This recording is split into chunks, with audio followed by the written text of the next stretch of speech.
Have you decided to end your self-imposed exile, my king?" At that moment, she glanced behind me. I turned to see the fawn-like boy as he approached from his climb up the stairs. The sadness in his expression tore at me. "You see what you've done to your people? They looked to you, and you abandoned them. You are no god." She curled her lip in disgust. I ground my teeth together, canines lengthening.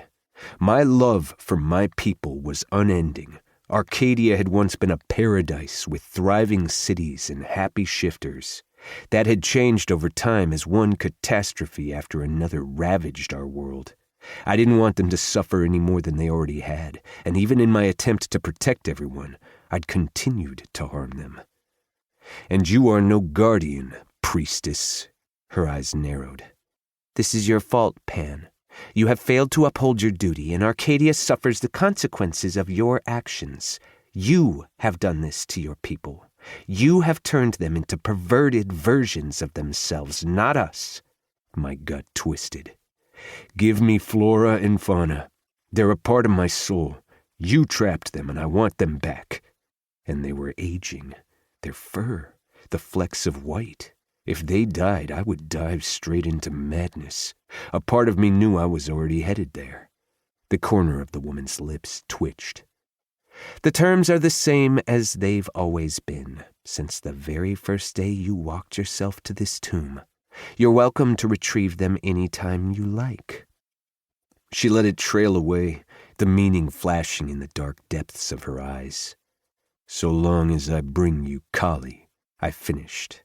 She nodded. My hands clenched and unclenched. I knew the bargain. But for the first time in my incredibly long existence, I'd chosen to go against it. My soul had paid the price, and I could live with that. But the fawn boy, my people, Arcadia had fallen. To see what would become of them, that I couldn't bear.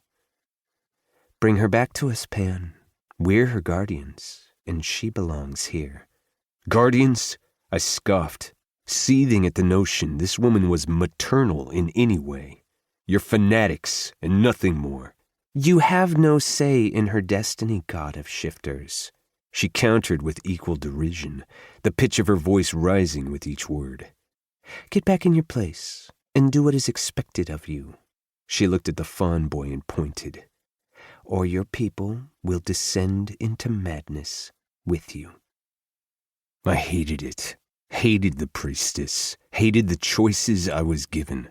Pressing my lips together, I dipped my chin once. The priestess smirked.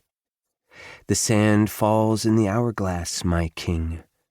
I watched her walk away, wanting nothing more than to stab my dagger into her spine, but it would do no good.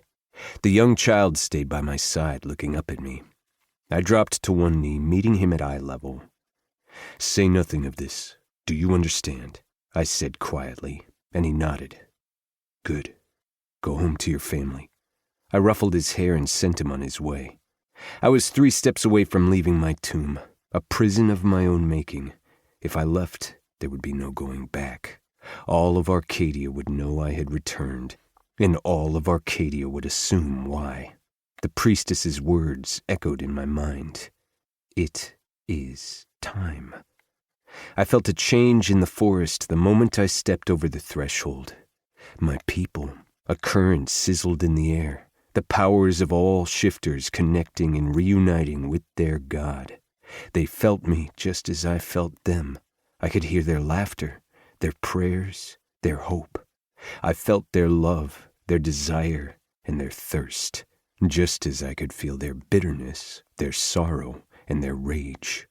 Animals shrieked in the distance, a wild call to our inner beasts. Their king had emerged. It was time. Chapter 2. Adora.